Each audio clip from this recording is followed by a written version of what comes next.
Oi, what's the best game where you get to eat pie? What's the best game where you play a dead guy? Aye, you'll find out in VG247's podcast. Here, what's the best game where you swing from a rope? And what's the best game where you batter the Pope? Assassin's Creed 2. Like I said, you will find out in this here podcast. Welcome to VG247's Best Games Ever podcast, the show where we like to find the best game in a really specific category. For example, this week we're looking for the best game that they wouldn't get away with nowadays, inspired, of course, by the process of aging. This is a special birthday treat for Richie, who I've invited onto my show to do some unpaid work. So, happy birthday, Richie. Thanks. Earlier this week in the work Slack, I wished Tom a happy birthday, thinking it was his birthday, because something on my screen said it's Tom's birthday, right? You know, the Windows thing, it tells you the events and stuff. I turned on my computer and it said it's Tom's birthday today, and I was like, oh shit, I better get in the Slack before anyone else does, because I want to pretend that like I'm the first one who's remembered. His birthday's in November. Who was that? Was it Captain Tom? Whose birthday was it? I've got no idea which Tom it was, but I felt really bad about it. And then I tried to make out, because I said happy birthday, and then like 3 colleagues were like, happy birthday, Tom. So I went, it's not his birthday, but nobody checks these days, do they? And then everyone got mad at me. So I tried to style it out and fell flat on my face. I am joined today by Richie Morgan, as you've seen, and also Owen O'Donnell, who is returning for the 3rd time. Owen, is that right? Yep, looking forward to the hat trick. Owen has won every time he's been on, and Richie has lost every time he's been on. So we'll see if they can both continue their respective streaks. Before everybody rushes in, it's not my birthday today. It will be soon though, right? It will be soon. It's in like a week, but yeah, it's not today. I don't want to start this off on a bad note, but I did tell you I'd love Owen to come back on, right? I basically said I'd trade all of you to be friends with Owen, right? That's true. That's a fact. I never said get Richie back on. Well, they kind of come as a package deal, because it's, you know, it's Richie Morgan from My Life and Owen O'Donnell from the Infinite Review, and also My Life. What is funny about this is I got asked, but I didn't respond. So yeah, it was Owen that went, yeah, sure, and then you just sort of turned up. Yeah, I'm just here. I just assumed I would have to do it. So Richie, when I said yes, did you think, oh fuck, because you knew then? Well, that's me said yes now. Yeah, because like I've got better things to do in my time than sit and figure out games based on some obtuse category. Well, speaking of which, Tom. We are, of course, joined by Tom Orry, who is the favourite among this podcast's small and ever-dwindling audience. You remain a superstar among that very select group. So they're going to be very pleased to see you again, Tom. Yeah. Good. So, I hope you've enjoyed this little birthday surprise. Who's it? Is it a surprise for me or Richie? Who is it? It was meant to be a surprise for you. Right, okay. But it's Richie's birthday. It's, you know, it's like the format. It's not very well thought out. Okay. It's just very loosely, elements just loosely tethered together. Fuck off. Right. Okay. So we're looking for the best game that they wouldn't get away with nowadays. And I would like... What? Have you not got one for that, Richie? I do, but I think I misinterpreted. But it's fine. It's fine. Doesn't we'll matter. Just go with it. It doesn't matter. The whole point of the game is to just like crowbar whatever you like into the topic. Okay. It doesn't matter. He's going to go on about fucking Football Manager in 5 minutes. So, speaking of which, Tom, would you like to go first? Yeah, right. Show the newbies how it's done. Yeah. Is this Owen the artist? Yeah. That is the same Owen.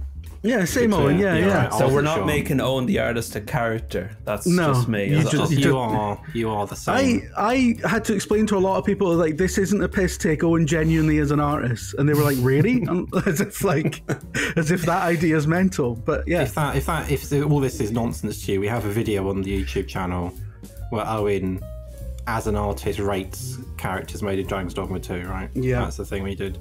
People didn't understand what it was about. All right, so I saw this, Jim, and I thought this topic was clearly designed to bait people into being controversial, right? Like, they won't do that now because of woke reasons, etc. I didn't go down that route because I thought around it in a smart way. So, right. if we go back to my childhood, as we always do, Yeah. it was we just had the Mega Drive and the Can I SNES. Right, go on. Can I just clarify which decade did your childhood take place in? Was it the early? Well, are we talking the early talked 90s? about this. I talked about this to my wife the other day, and I was like, I remember things from the 80s but probably seen most of those things in the 90s. Right, I was really 90s, I guess, because 90s is when I was like a child that I can remember the life of. Yeah. I guess, yeah. So I was like, I turned 10 in the like early 90s. Okay. So I guess I was a 90s child, probably. Okay. Also, when you're a kid, like, I think for our generation, anyone who wasn't a full generation behind on their video games was rich. Yeah, that's true. Our 80s memories are really early 90s memories. Yeah, makes sense. Okay, because every time I picture your childhood when you go on these escapades, Tom, I imagine what the images in my mind are definitely of the 70s. No. But that's not. Thatcher's Britain. Yeah. Yeah. Anyway, sorry, Tom, carry on. All right. So I was a child, etc. It was the 90s. We just had the Mega Drive and the SNES. I was very much Sega as a younger child. Had a Master System. Again, like Richie said, generation, like the Mega Drive was out, but that's when I got the Master System because that's made sense. More games, cheaper, etc. Like, it made sense to me. Maybe my mum conned me a bit, but she sold it to me in a way that made sense to me. So we got the Master System, and then we eventually got a Mega Drive. Went on a mad run on Mega CD. I didn't get the 32X, thankfully. But anyway, I was Sega. I love Sega stuff. I never had a SNES or a NES as a child. Had a Game Boy, but didn't think much of it, to be honest. It's because it was crap. So next console Fucking shut up, Jim. Yeah, I mean, Jim's got a point, but let's not talk about that now. So, I was like, I'm Sega. I love Sega stuff. Like, oh, look at all the arcade games Sega are making. Oh, that looks cool. They're gonna probably all come to the Saturn, right? So I was like, I'm gonna get a Saturn, definitely, 100%. I love Sega. We can get a Saturn. My school teacher's husband worked in Blockbuster, right? We've heard about this before. This guy. So he's Is this the guy who shot in Little? No, it's not him. No, not him. But so he basically gave us a Saturn to try out whenever they got them in Blockbuster, because my mum was friends with my old school teacher, who this was the husband of. A bit complicated if I say it like that, but essentially we got a Saturn, me and my brother. We played it. Oh, this is cool. This is great. I was like, we're definitely gonna get this. Thanks for letting us borrow this, because it's confirmed my view that I'm going to get a Saturn, right? So I was filling out the special reserve form, filled it all out, written it out, Saturn, Sega Rally, Yeah. Bug, I don't know what else came out at the launch of Saturn. It's a long time ago, right? And then in my mind, like days later, it was probably months, right? I had this form probably sat there for ages while saving up money. But at some point later, he came around and gave us a PlayStation to try out, right? I was like, yeah, I'll give this a go, but I'm definitely going to get a Saturn because I love Sega, right? Stuck it on. I was like, just ripped up that special reserve form straight away. Definitely getting a PlayStation now. And the game that really did it for me was Ridge Racer, right? Ridge Racer, which I had played in an arcade, I think on a school trip to the Isle of Wight. And I was like, this. I don't know why that's funny. Sorry. That's. There was an arcade there, and they had some cool games there, and they had one of them was Ridge Racer, excellent. And I played it at home, and I was like, couldn't believe it. This is like the same, right? But the thing about Ridge Racer is, it's essentially got one track. It's one track, right? And I checked this morning to make sure I wasn't like misremembering this. So I love Ridge Racer. It's probably the greatest launch game of all time in my mind in terms of like selling you on something that's new and exciting. But it's got a beginner's track, which is very simple, right? And then it's got the next track up, which is exactly the same track, but a bit faster, right?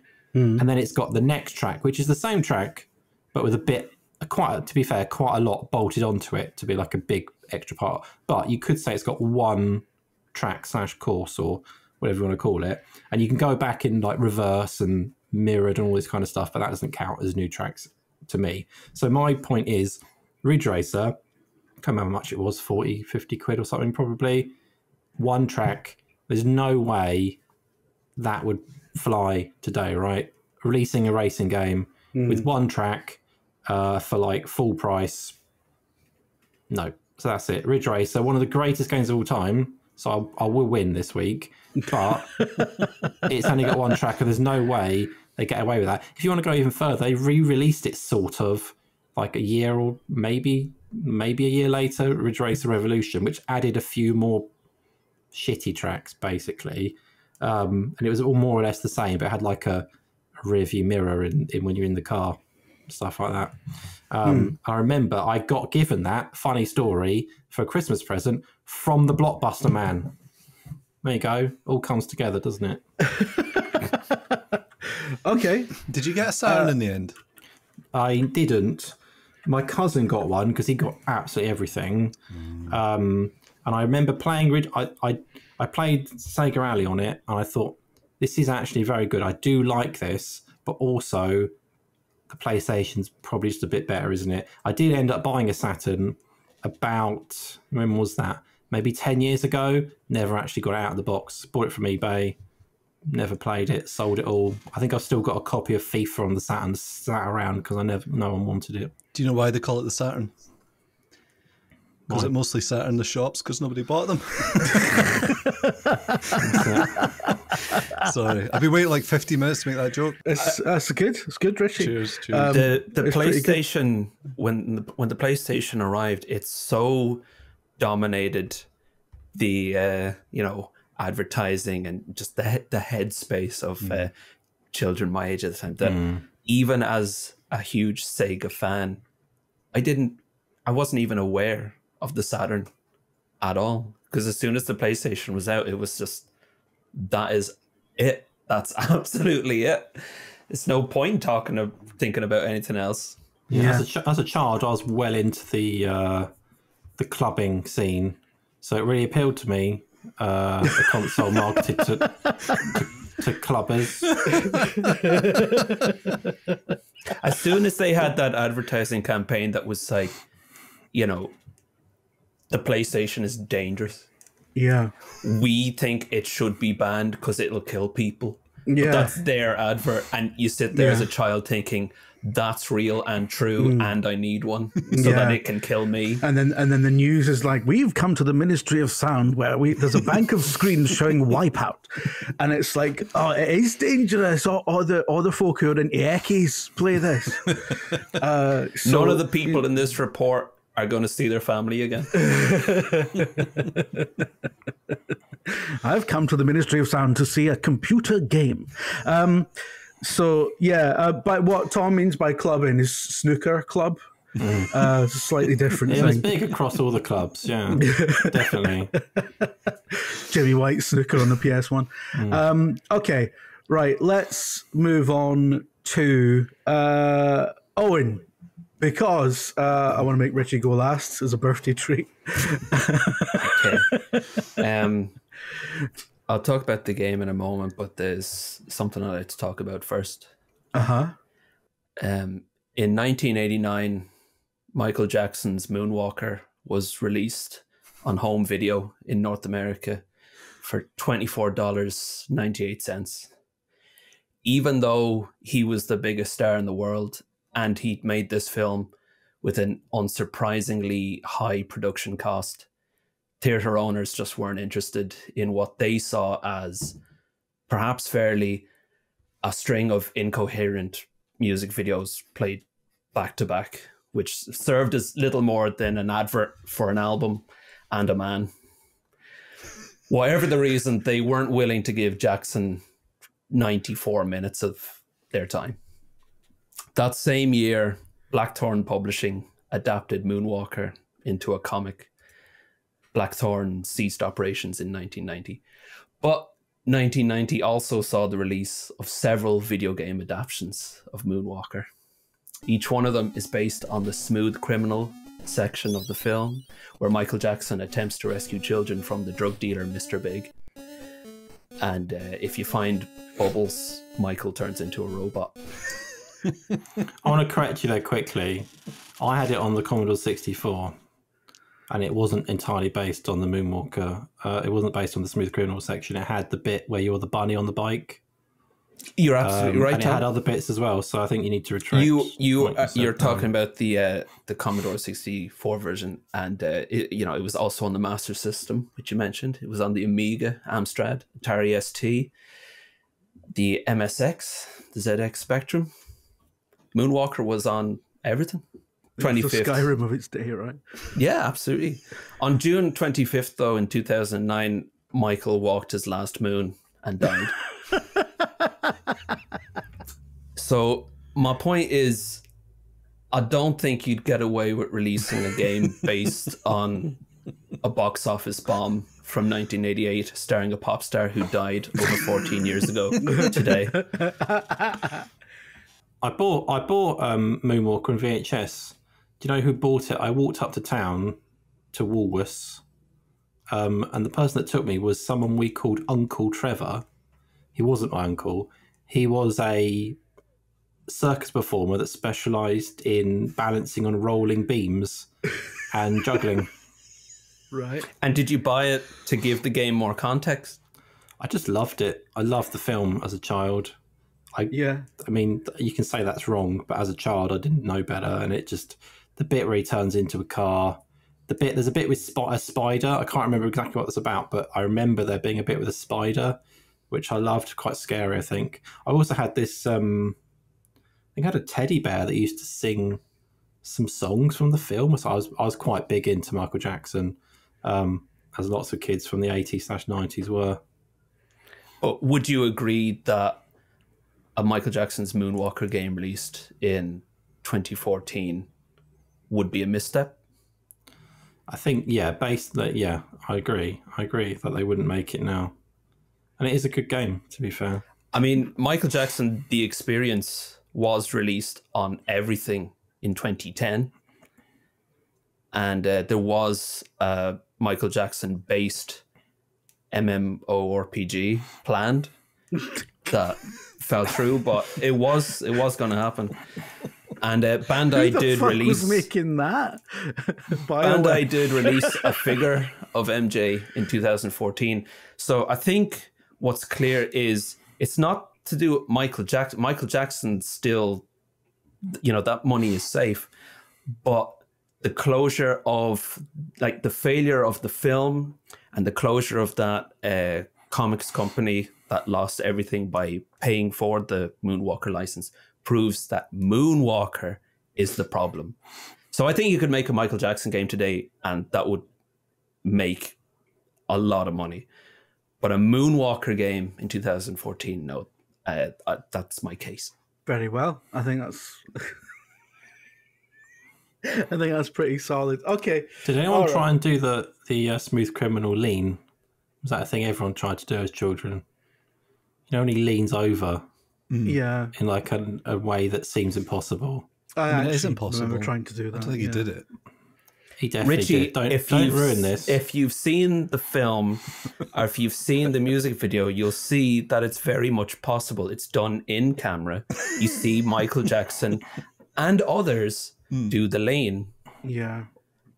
Like, what are you talking Very about? strong, like, shins. You've actually, you fucked that, Richie. You're talking to sorry. two guys who know. Time will tell on this about. one.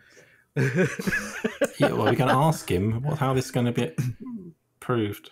Yeah, I mean, it'll get some documents will get released one day that'll prove that the lean was a lie. It's like they'll open Prince's vault and he'll have had the smoking gun in there the whole time.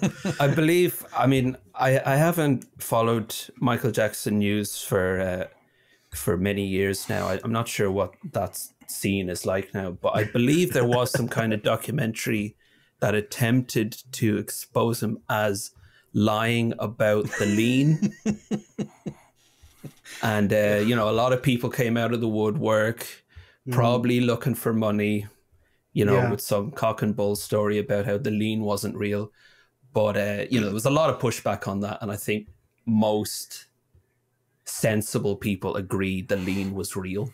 Yeah, I would agree with that. So, Richie, what is the best game that they wouldn't get away with nowadays? See, I think, you know what? I probably read the message and then it turned into, in my head, like a few days later, it turned into, what would they not do?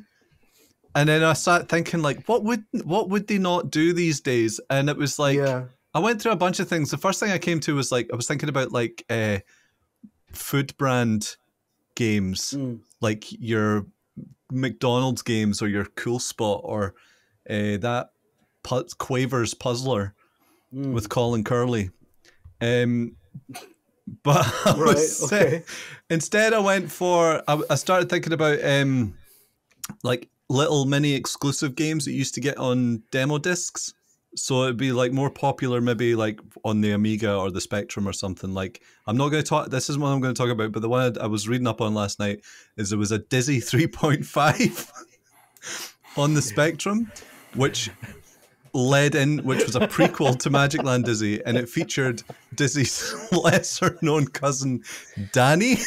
There's always someone who's big into Dizzy, isn't there? There's always someone, and you can always spot them. But anyway, what I wanted to actually talk about was the Cannon Fodder Christmas Special. Oh, right, okay. Which was an Amiga format for Christmas in '93, I think. And essentially what it was is two levels of Cannon Fodder that were like Christmassy themed. And the first level was the sensible soccer field surrounded by snow. And all you had to do was massacre the football players. And then you won. Yeah. And then level 2 was just a snowy Cannon Fodder level. And it's just nice. It's nice to go to be like, let's buy a magazine and it's got like something on it that I can play that I can't play anywhere else. It's very insensitive about the First World War.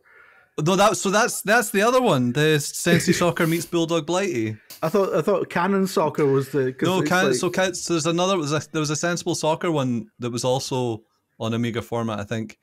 Arrogance to think that anyone listening has any fucking idea what you're talking about. So where do I start? Cannon Fodder was he hasn't even begun.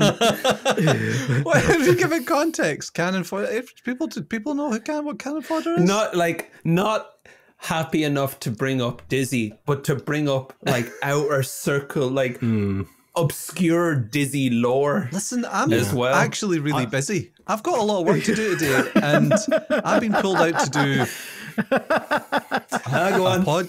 Anyway, I feel like you wouldn't get video games on the front of magazines anymore. I'm sure you would get away with it.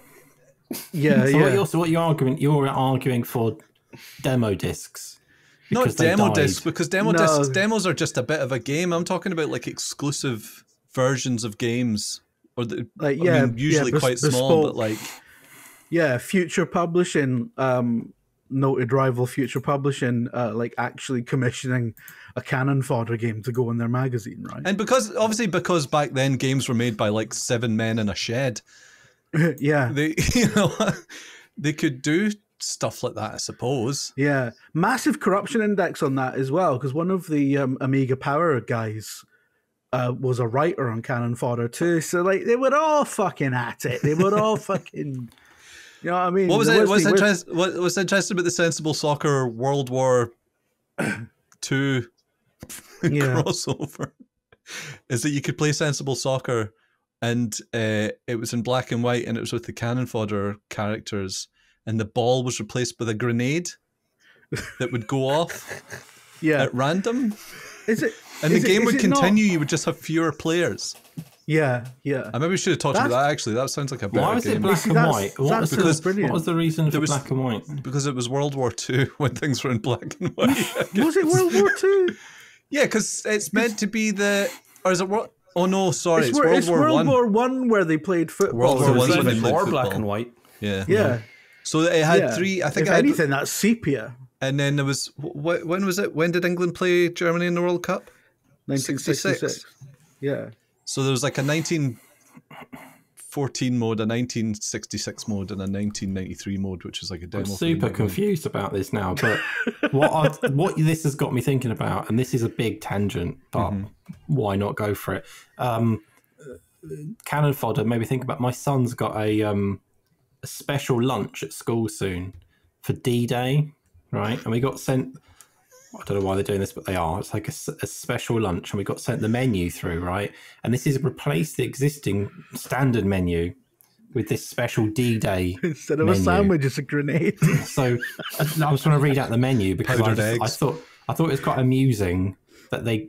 Let's see if you think this is at all relevant or special. Trench rat. So the main is fish fingers and chips, right? Or vegan balls and tomato sauce and chips, or jacket potato and cheese and salad.